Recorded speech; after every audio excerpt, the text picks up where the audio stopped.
NCERT class 9 का chapter 8 गति। दैनिक जीवन में हम कुछ वस्तुओं को विरामावस्था में तथा कुछ वस्तुओं गतिमान अवस्था में देखते हैं। पक्षी उड़ते हैं, मछलियाँ तैरती है, रक्त का प्रवाह शिरा और धमनियों में होता है। शिरा और धमनी, तो शिरा में कौन सा रक्त जाता है? शुद्ध रक्त, अशुद्ध रक्त? शिरा में अशुद्ध रक्त पूरे शरीर से फेफड़ा में जाता है, और धमनी में फेफड़ा से पूरे शरीर में शुद्ध रक्त जाता है। तथा मोटर गाड़ियां चलती हैं।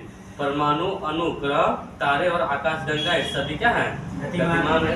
हम प्राय यह समझते हैं कि कोई वस्तु गति में तभी है जब वह समय के साथ अपनी स्थिति को परिवर्तित करती है। तथापि ऐसे कई अवस्थाएं हैं जिनमें गति के अस्तित्व को अप्रत्यक्ष साक्ष्य है। गति के अस्तित्व का अप्रत्यक्ष साक्ष्य है। उदाहरण के लिए हम हवा की गति का अनुमान धूल कणों के उड़ने व पेड़ों की शाखाओं और पत्तियों के हिलाने डुलाने से लगाते हैं। सूर्योदय, सूर्यास्त एवं मौसम परिवर्तन की परिघटनाओं के क्या कारण है? क्या यह पृथ्वी की गति के कारण है? यदि यह सही है तो हम पृथ्वी गति का अनुमान प्रत्यक्ष रूप से क्यों नहीं लगा पाते? तो किसी व्यक्ति के लिए एक वस्तु गतिशील प्रतीत हो सकती है जबकि दूसरे के लिए स्थिर। गति कर रही बस के यात्रियों के लिए सड़क के किनारे लगे पेड़ पौधे पीछे की ओर गतिमान प्रतीत होते हैं, जबकि सड़क के किनारे खड़ा एक व्यक्ति बस के साथ यात्रा को भी गति करते हुए पाता है। यद्यपि बस के अंदर बैठा हुआ एक यात्री अपने साथी यात्री को विरामावस्था में पाता है। ये अवलोकन क्या संकेत करता है? कि बहुत सी गतियां जटिल होती हैं। बहुत सी गतियां क्या होती हैं? जटिल। कुछ वस्तुएं सीधी रेखा में तो कुछ वस्तुएं वृत्तीय पथ पर गतिमान हो सकती है। कुछ घूर्णन कर सकती है एवं कुछ कंपन कर सकती है। ऐसी भी स्थिति हो सकती है जिसमें ये क्रियाएं साथ साथ हो। इस अध्याय में हम सबसे पहले सीधी रेखा में गतिमान वस्तुओं का वर्णन करेंगे। हम इस तरह की गति को साधारण समीकरणों और ग्राफों के माध्यम से व्यक्त करना भी सीखेंगे। बाद में हम वृत्तीय गति के बारे में चर्चा करेंगे। क्या आपने कभी अनुभव किया है कि रेलगाड़ी जिसमें आप बैठे हैं गति करते हुए प्रतीत होती है जबकि वास्तव में वह विरामावस्था में है? इस बिंदु पर चर्चा करें और चारों विचार का आदान-प्रदान जा रहा हो तो प्रतीत होता है कि हम चल रहे हैं। जैसे हम कभी कभी अपने आसपास की वस्तुओं की गति के कारण खतरे में घिर जाते हैं, विशेष यदि वह गति अनिश्चित व अनियंत्रित हो, जैसे बाढ़ वाली तूफान या सुनामी में देखा गया है। दूसरी ओर नियंत्रित गति मानव की सेवाओं में सहायक हो सकती है, जैसे पानी के द्वारा विद्युत उत्पादन। क्या आप महसूस करते हैं कि कुछ वस्तुओं के अनियमित गति का अध्ययन करना तथा उन्हें नियंत्रित करने के विषय में जानना आवश्यक है? कि गति का वर्णन, हम किसी वस्तु की गति को एक निर्दिष्ट बिंदु निर्धारित कर व्यक्त करते हैं। आइए हम इसे एक उदाहरण के द्वारा समझे। माना किसी गांव में एक स्कूल रेलवे स्टेशन से 2 किलोमीटर उत्तर दिशा में। हमने स्कूल की स्थिति को रेलवे स्टेशन के सापेक्ष निर्धारित किया है। इस उदाहरण में रेलवे स्टेशन निर्देश बिंदु है। हम दूसरे निर्देश बिंदु का भी अपनी सुविधा अनुसार चयन कर सकते हैं। इसलिए किसी वस्तु की स्थिति को बताने के लिए हमें एक निर्देश बिंदु की आवश्यकता होती है, जिसे मूल बिंदु कहा जाता है। यानी किसी वस्तु की स्थिति को बताने के लिए किसकी आवश्यकता होती है?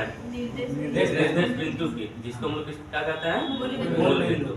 सरल रेखीय गति का सबसे साधारण प्रकार सरल रेखीय गति है।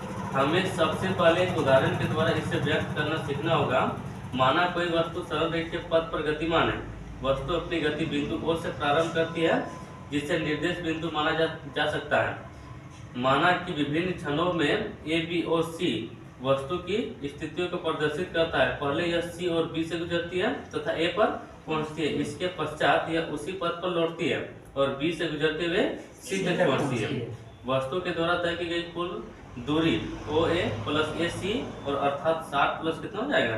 35 बराबर 95 किलोमीटर। यह वस्तु के द्वारा तय की गई दूरी है। किसी वस्तु की दूरी को निर्धारित करने के लिए हमें केवल अंकीय मान की आवश्यकता होती है। किसी वस्तु के दूरी को बताने के लिए सिर्फ किसकी आवश्यकता होती है? अंकीय मान, ना कि गति की दिशा की। अगर दिशा का जरूरत नहीं होगा तो किसको निर्धारित कर सकते हैं? अंकीय मान से हम लोग निर्धारित कर सकते हैं वो कितना दूरी तय किया है। यानी दिशा निर्दिष्ट नहीं है, यानी कौन सा राशि है? अदिश राशि। कुछ ऐसी राशियां होती हैं जिन्हें केवल उनके अंक के मान द्वारा व्यक्त किया जा सकता है, जैसे गति हो गया, सॉरी दूरी हो गया। किसी भौतिक राशि का अंक के मान उसका क्या बताता है?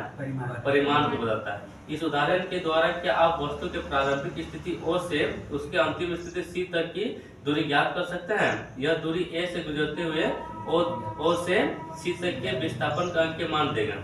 विस्थापन का अंक मान, तो विस्थापन में क्या होता है? दिशा होता है। वस्तु की प्रारंभिक और अंतिम स्थिति के बीच की न्यूनतम दूरी को क्या कहा जाता है? विस्थापन। यानी विस्थापन किसी दिशा में हो रहा है, तो दिशा में होगा तो कौन सा राशि? सदिश राशि। क्या विस्थापन का परिमाण वस्तु के द्वारा तय की गई दूरी के बराबर हो सकता है? हो सकता है। बराबर भी हो सकता है, उससे छोटा और या फिर ऋणात्मक, तीनों हो सकता है। जैसे गति के दौरान विस्थापन का परिमाण शून्य हो सकता है, परंतु तय की गई दूरी शून्य नहीं होगी। दूरी कभी शून्य हो सकता है? दूरी शून्य नहीं हो सकता, या तो धनात्मक होगा या फिर अधिक होगा, पॉजिटिव होगा शून्य नहीं होगा। और विस्थापन धनात्मक, ऋणात्मक और शून्य तीनों हो सकता है। और सरल रेखीय गति मतलब जो सरल सीधी रेखा में गति करेगी उसे सरल रेखीय गति करेगी। और सरल रेखीय गति को व्यक्त करने के लिए सिर्फ किसका मान चाहिए? अंक के मान चाहिए।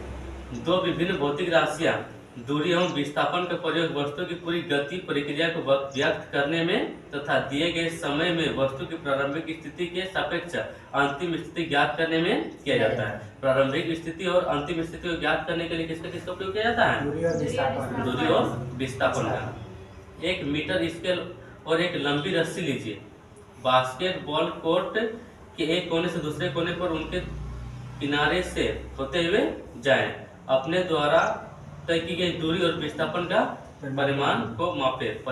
दूरी यानी कुल तय पथ की लंबाई दूरी हो जाएगी। विस्थापन यानी एक बिंदु से दूसरा बिंदु तक सीधी रेखा, मतलब न्यूनतम दूरी को ही विस्थापन। दोनों भौतिक राशियों के मापन में आप क्या अंतर पाते हैं? कि विस्थापन कम होगा और दूरी क्या होगा? अधिक हो जाएगी। स्वचालित वाहनों में एक यंत्र लगा होता है जो उनके द्वारा तय की गई दूरी को प्रदर्शित करता है। तो इस यंत्र का नाम क्या है? ऑडोमीटर। यानी किसी वाहन में उसकी दूरी की जो प्रदर्शित करेगा उसको क्या कहेंगे? ऑडोमीटर। और उनके जो तात्कालिक गति को दर्शित करेगा उसको क्या कहेंगे? स्पीडोमीटर। एक कार को भुवनेश्वर से नई दिल्ली ले जाया जाता है। ऑडोमीटर के अंतिम पाठ्यांक और आरंभिक पाठ्यांक के बीच का अंतर 1850 है, यानी दूरी कितना हो जाएगा? 1850 हो जाएगा। भारत के सड़क मानचित्र की सहायता से भुवनेश्वर तथा नई दिल्ली के बीच के विस्थापन के परिमाण को ज्ञात कीजिए। बताना है, एक वस्तु के द्वारा कुछ दूरी तय की गई, क्या इसका विस्थापन शून्य हो सकता है? हाँ, हो सकता है। अगर वहीं लौट के फिर आ जाएगा तो क्या हो जाएगा? शून्य। अगर हाँ तो अपने उत्तर को उदाहरण के साथ समझेंगे। एक किसान 10 मीटर की भुजा वाले एक वर्गाकार खेत की सीमा पर 40 सेकंड में चक्कर लगाता है। 2 मिनट 20 सेकंड के बाद किसान के विस्थापन का परिमाण क्या होगा? किसान के विस्थापन का परिमाण क्या होगा?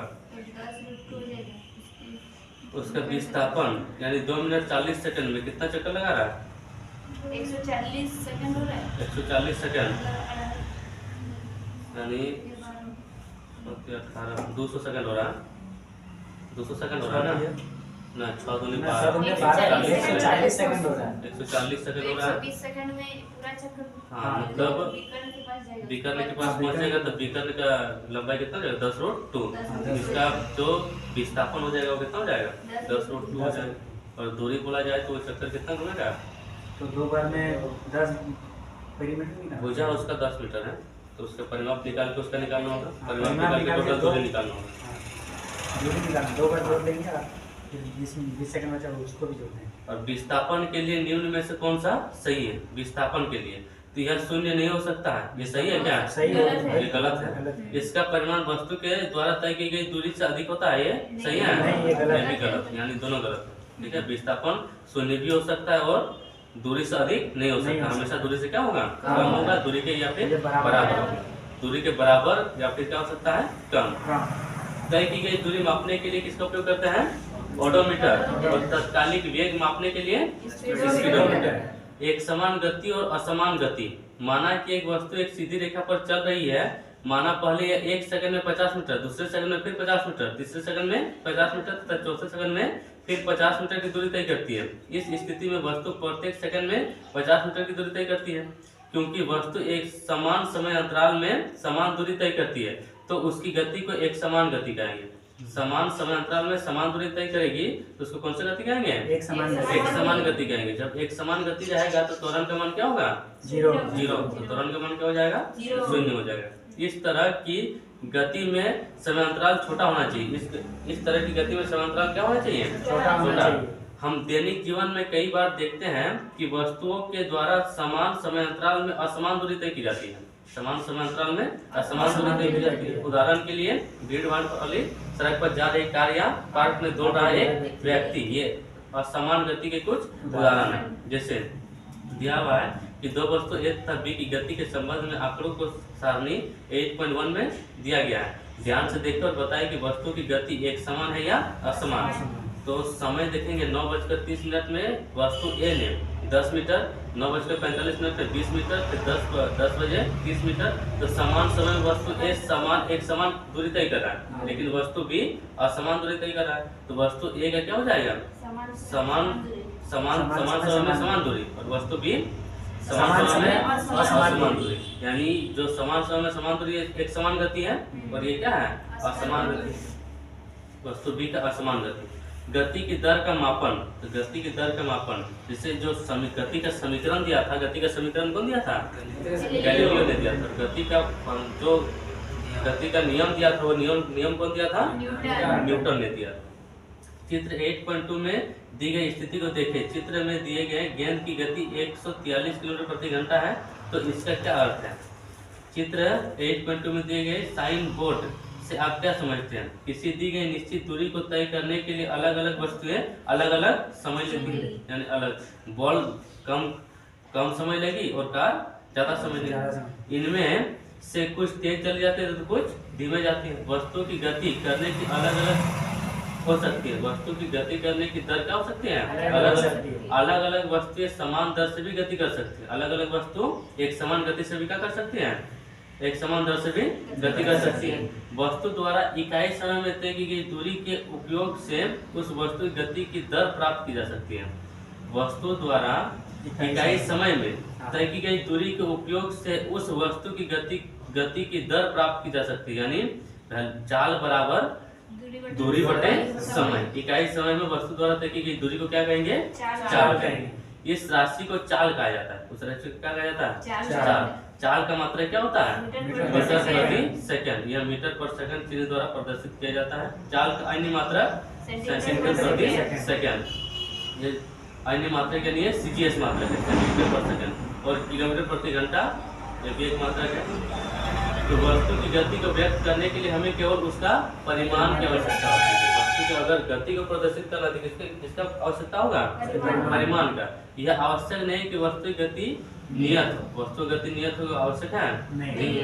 अधिकतर अवस्था में वस्तु असमान गति से होगी। अधिकतर अवस्था में वस्तु क्या होती है? असमान गति से होती है। इसलिए हम उन वस्तु की गति की दर को उनकी औसत चाल के रूप में व्यक्त करते हैं। इसलिए उनको हम किसमें व्यक्त करते हैं? औसत चाल। क्योंकि अलग अलग समय वो अलग अलग करते हैं, इसलिए हम उनकी वस्तु किसमें व्यक्त करते हैं? औसत चाल में। वस्तु की औसत चाल उसके द्वारा तय की गई कुल दूरी को कुल समय अवधि से भाग देकर प्राप्त किया जा सकता है। यानी औसत चाल बराबर कुल दूरी बटे कुल समय। तय की गई कुल दूरी बटे कुल समय। यानी औसत चाल v बराबर s बटे क्या हो जाएगा? डिस्टेंस बटे टाइम।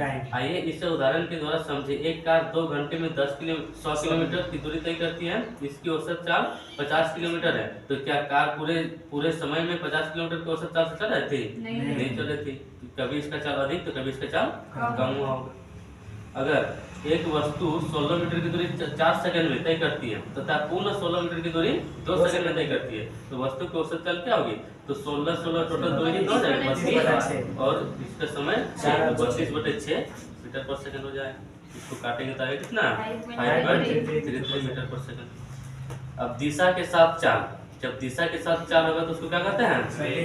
सदिश यानी विस्तार, वेग बोलेंगे। किसी वस्तु की गति की दर और भी अधिक व्यापक हो सकती है अगर हम उसकी चाल के साथ साथ दिशा को भी व्यक्त करें। वह राशि जो इन दोनों पक्षों को व्यक्त करती है उसे वेग कहा जाता है। अतः एक निश्चित राशि में चाल को वेग कहा जाता है। एक निश्चित दिशा में चाल को क्या कहा जाता है? वेग वेग कहा जाता है। किसी वस्तु का वेग समान या असमान हो सकता है। किसी वस्तु का वेग समान भी हो सकता है और असमान भी हो सकता है। यह वस्तु की चाल, गति की दिशा या दोनों के परिवर्तन के साथ परिवर्तित हो सकती है। यह वस्तु की चाल, गति की दिशा या दोनों के परिवर्तन के साथ परिवर्तित हो सकती है। जब एक वस्तु सीधी रेखा में बदलती हुई चाल के साथ गति करती है, जब एक वस्तु सीधी रेखा में बदलती हुई चाल के साथ गति कर रही है, तो हम इसके गति की दर के मापन को वेग के द्वारा व्यक्त कर सकते हैं। औसत वेग के द्वारा व्यक्त कर सकते हैं। जैसे औसत दूरी, औसत चाल निकाले थे, वैसे क्या निकाल सकते हैं? औसत वेग। इसकी गणना औसत चाल की गणना के समान होती है। यदि वस्तु का वेग समान रूप से परिवर्तित हो रहा है, तब दिए गए प्रारंभिक वेग और अंतिम वेग के अंक के गणितीय माध्य के द्वारा औसत वेग प्राप्त किया जा सकता है। यानी प्रारंभिक वेग प्लस में अंतिम वेग बटे में 2। ये कब होगा? जब समान रूप से परिवर्तित, जब एक समान रूप से परिवर्तित होगा, यानी अंतर एक समान रहेगा तब। जहाँ भी वेग, औसत वेग और प्रारंभिक वेग तथा यू वस्तु का अंतिम वेग तथा चाल वेग दोनों का मात्रा समान होता है, अर्थात मीटर पर सेकंड होता है। अपने घर से बस स्टॉप या स्कूल जाने में लगे समय को मापिए। यदि आप मान ले कि आपके पैदल चलने की औसत चाल 4 किलोमीटर प्रति घंटा है, तो अपने घर से बस स्टॉप या स्कूल की दूरी का आकलन कीजिए। जब आसमान में बादल छाए होते हैं, तो बिजली की चमकने और बादल के गरजने की क्रिया बार बार होती है। पहले बिजली की चमक दिखाई देती है, उसके बाद कुछ समय पश्चात बादलों के गरजने की ध्वनि आप तक पहुंचती है। क्या आप बता सकते हैं कि ऐसा क्यों होता है? ऐसा क्यों होता है? क्योंकि प्रकाश का वेग 3 × 10⁸ मीटर पर सेकंड होता है और ध्वनि का वेग कितना होता है? 346 मीटर पर सेकंड होता है। इसका वेग कम होता है ध्वनि का, इसलिए ध्वनि हम लोग के कान तक देरी से पहुंचती है। और प्रकाश का वेग ज्यादा होता है, इसलिए वो पहले पहुंच जाती है। इसके बीच के समांतराल को एक डिजिट का लाइन घड़ी के देखो। चाल और वेग में अंतर। तो चाल जो किसी दिशा में नहीं होगा, यानी इसका सिर्फ परिमाण, जिसका सिर्फ परिमाण होगा, दिशा नहीं होगा, उसको क्या कहेंगे? चाल। जिसका परिमाण के साथ साथ दिशा भी होगा, उसको क्या कहेंगे? वेग कहेंगे। किसी अवस्था में किसी वस्तु के औसत वेग का परिमाण उसकी औसत चाल के बराबर होगा। किस अवस्था में? तो प्रारंभिक वेग और अंतिम वेग का मान एक समान होना चाहिए। प्रकाश का वेग होगा। किस अवस्था में किसी वस्तु के औसत वेग का परिमाण उसकी औसत चाल के बराबर होगा। औसत वेग और औसत चाल का बराबर होगा जब दूरी और समय एक होगा। जब दूरी और समय क्या होगा? एक होगा। जब तो औसत चाल और औसत वेग का मतलब तो सेम है ना। वेग में दिशा होगा और चाल में दिशा नहीं होगा। तो जब दूरी एक समान और समय भी एक समान होगा, वेग का भी और चाल का भी, तो औसत वेग और औसत चाल क्या हो जाएगा? बराबर। एक गाड़ी का ओडोमीटर क्या मापता है? उसकी तय की गई दूरी मापता है।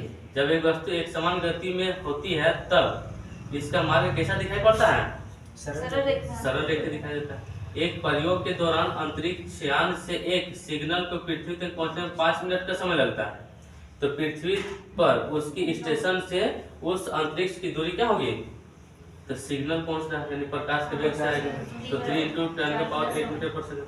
हाँ, दूरी बराबर 4 गुना समय से हम लोग ये निकाल सकते हैं कि जो प्रकाश का चाल जो होता है वो क्या होता है? 3 × 10⁸ मीटर पर सेकंड होता है। 9 ×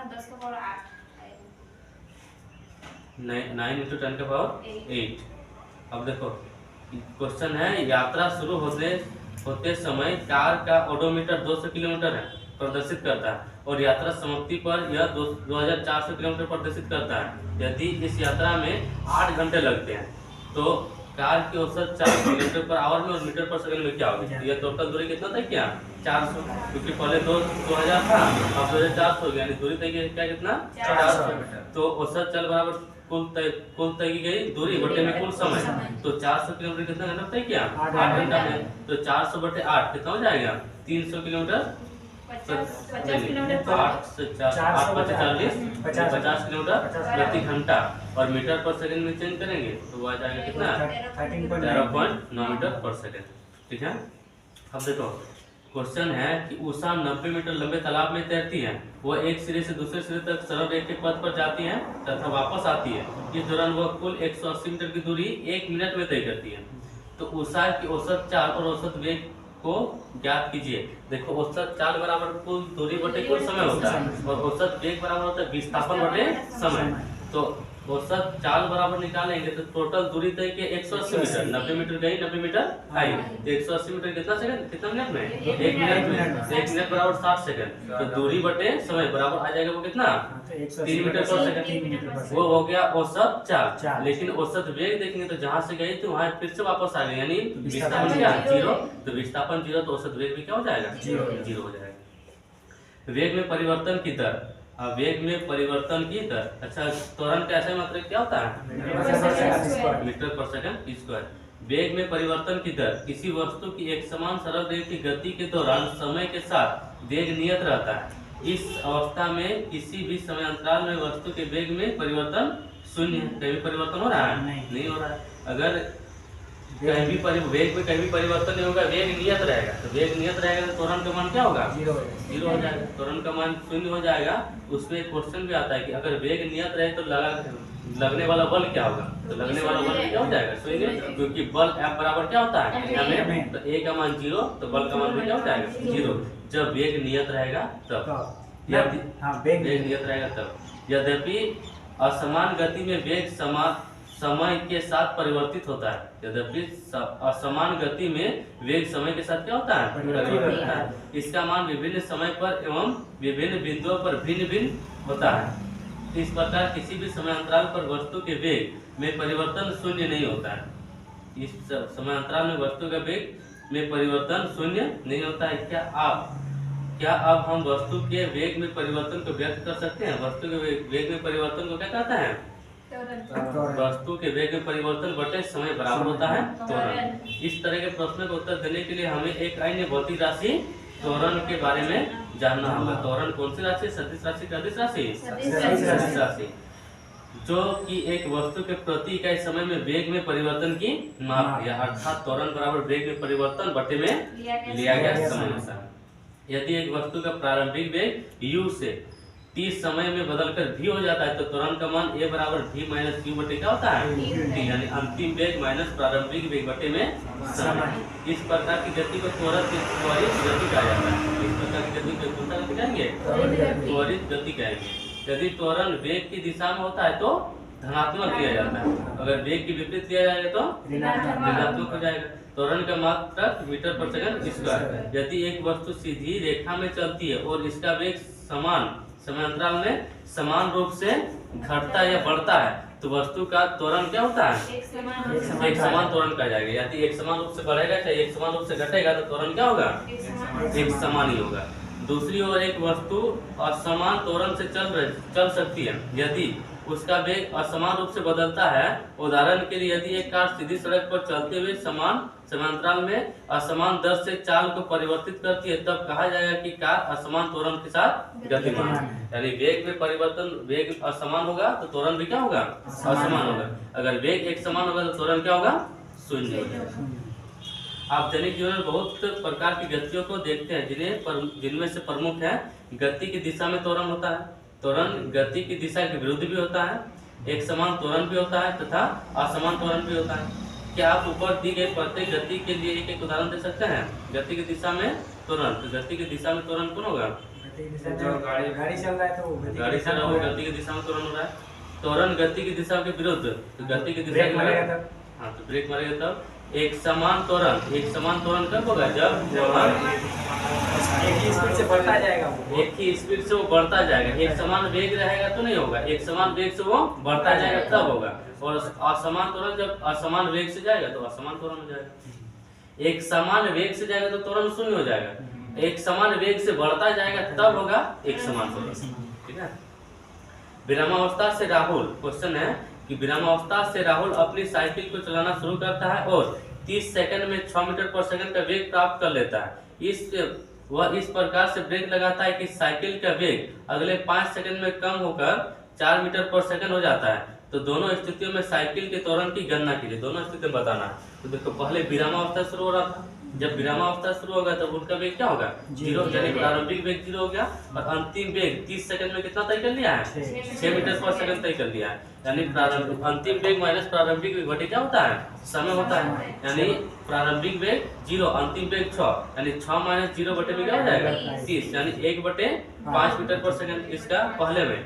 उसके बाद यानी 0.5 मीटर पर सेकंड स्क्वायर। और बाद में बोला गया है कि वह इस प्रकार ब्रेक लगाता है कि साइकिल का वेग अगले 5 सेकंड में, अगले कितने सेकंड में? 5 सेकंड ये कम होकर 4 मीटर पर सेकंड हो जाता है, 4 मीटर पर सेकंड। यानी अब प्रारंभिक वेग 6 हो जाएगा और अंतिम वेग क्या होगा? 4 हो जाएगा।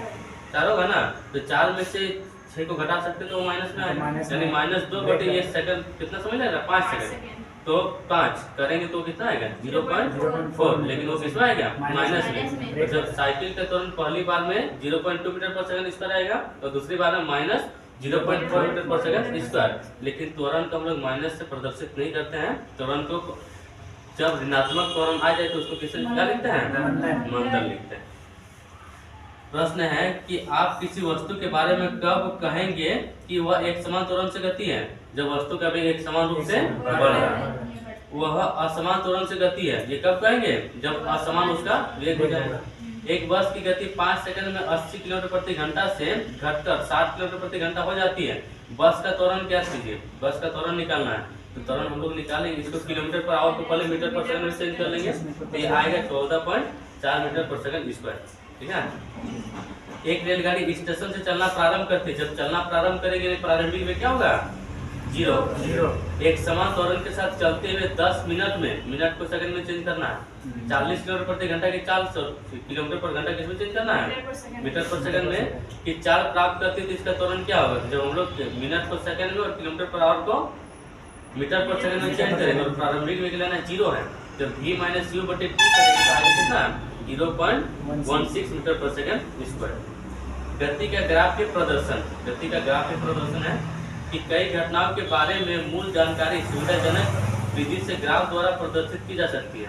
उदाहरण के लिए किसी एक दिवसीय क्रिकेट मैच के प्रसारण में किसी टीम द्वारा प्रत्येक ओवर में बनाए गए रनों की दर को प्रायः ऊर्ध्वाधर बार ग्राफ से दिखाया जाता है। जैसे कि आपने गणित में पढ़ा है कि एक सरल रेखीय ग्राफ की सहायता से 2 चर युक्त रैखिक समीकरण का हल ज्ञात किया जा सकता है।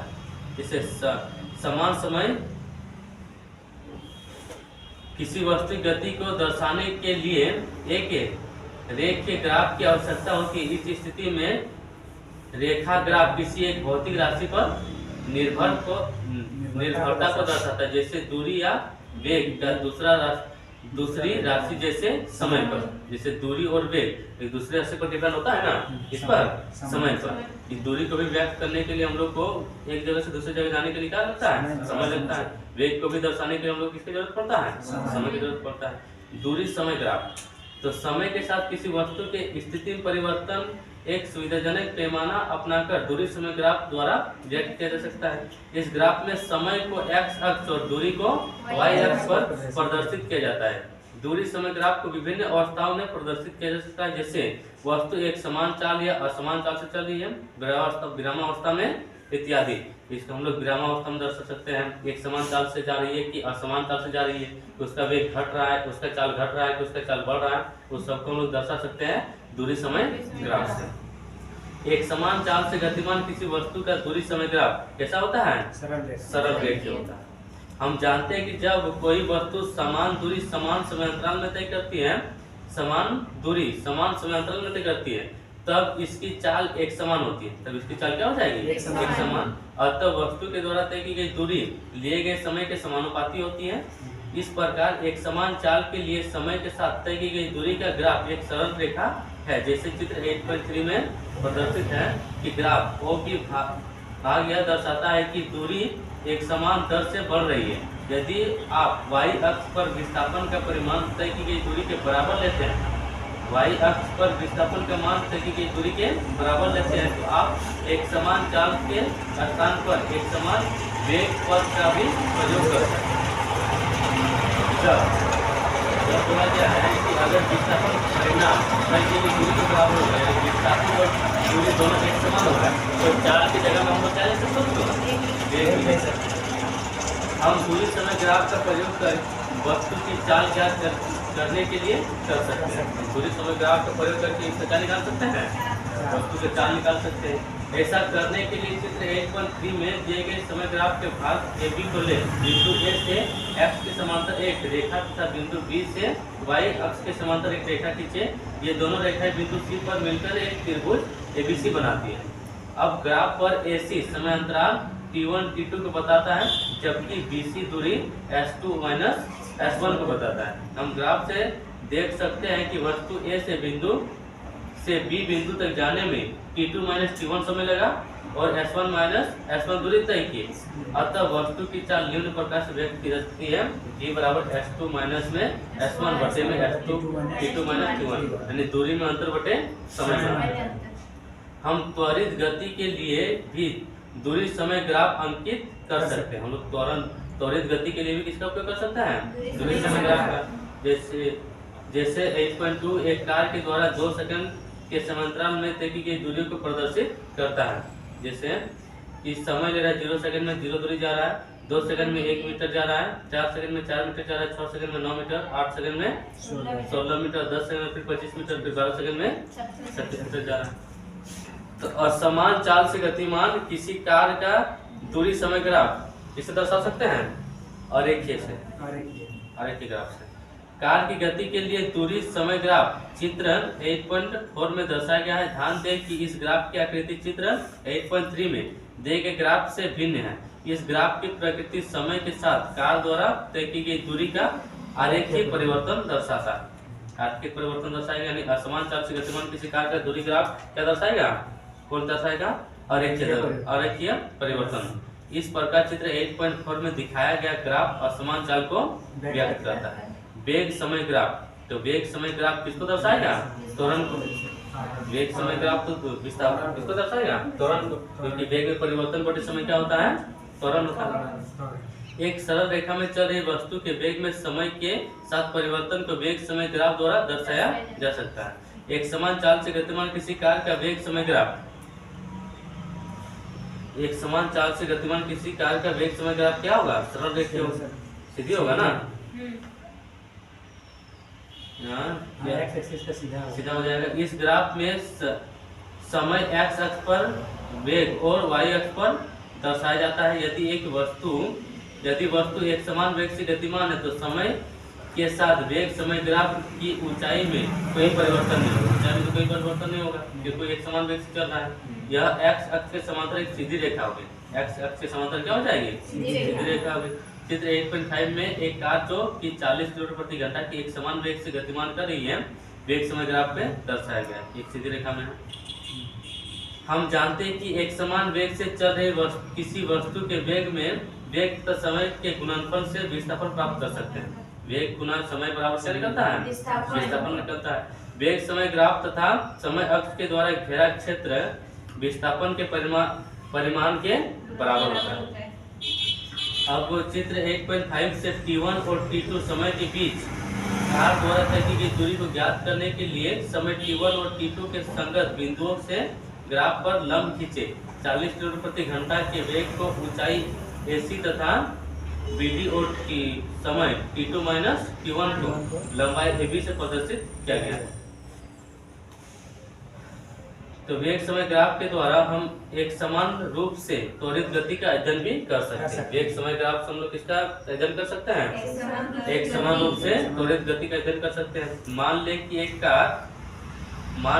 एक कार के इंजन को जांचने के लिए धीमे मार्ग पर चलाया जाता है, सीधे मार्ग पर चलाया जाता है। माना कि चालक के साथ में बैठा एक व्यक्ति प्रत्येक 5 सेकंड के बाद कार स्पीडोमीटर का पाठ्यांक लेता है। कार का वेग विभिन्न समय में मीटर पर सेकंड व किलोमीटर पर आवर में सारणी 8.3 में दर्शाया गया है।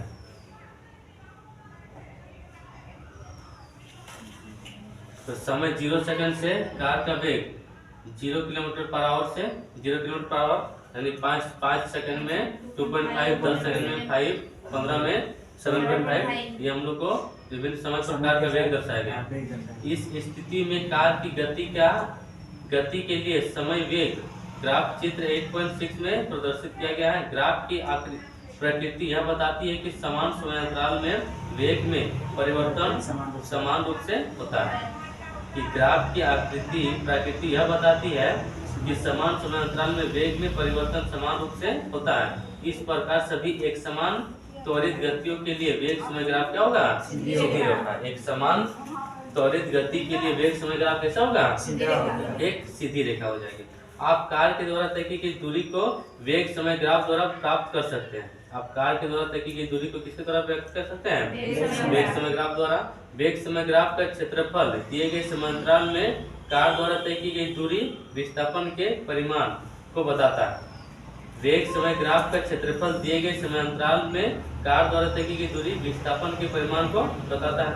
यदि कार एक समान वेग से गति करे तो ग्राफ में दर्शाए गए क्षेत्र ABCD द्वारा तय की गई दूरी को दर्शाया जाएगा, क्योंकि कार के वेग का परिमाण त्वरण के कारण परिवर्तित हो रहा है। अतः कार के द्वारा तय की गई दूरी S वेग समय ग्राफ में प्रदर्शित क्षेत्र ABCD द्वारा व्यक्त की जाती है। ABCD का क्षेत्रफल S का क्षेत्रफल प्लस में त्रिभुज ADE का क्षेत्रफल, यानी AB इंटू PCI का क्षेत्रफल लंबाई गुना चौड़ाई प्लस में त्रिभुज का क्षेत्रफल 1/2 आधार गुना ऊंचाई होता है। असमान त्वरित गति की स्थिति में वेग समय ग्राफ किसी भी आकृति का हो सकता है। असमान त्वरित गति की स्थिति में वेग समय ग्राफ किसी भी आकृति का हो सकता है, क्योंकि एक असमान गति है। वेग समय ग्राफ को दर्शाता है तो एक वस्तु की गति को प्रदर्शित करता है जिसका वेग समय के साथ घटता है, जबकि चित्र में किसी वस्तु के वेग में असमान परिवर्तन को वेग समय ग्राफ द्वारा प्रदर्शित किया गया है। कभी चाल अलग होगा, कभी चाल अलग हो जाएगा। इसमें दर्शाया गया है ज़्यादा कम ज़्यादा 8.7 में कि असमान त्वरित गति से गतिमान एक वस्तु के वेग समय ग्राफ। क्षेत्रफल निकालेंगे तो ये निकलेगा दूरी तय। जब त्वरण एक समान रहेगा तब निकालेंगे हम लोग।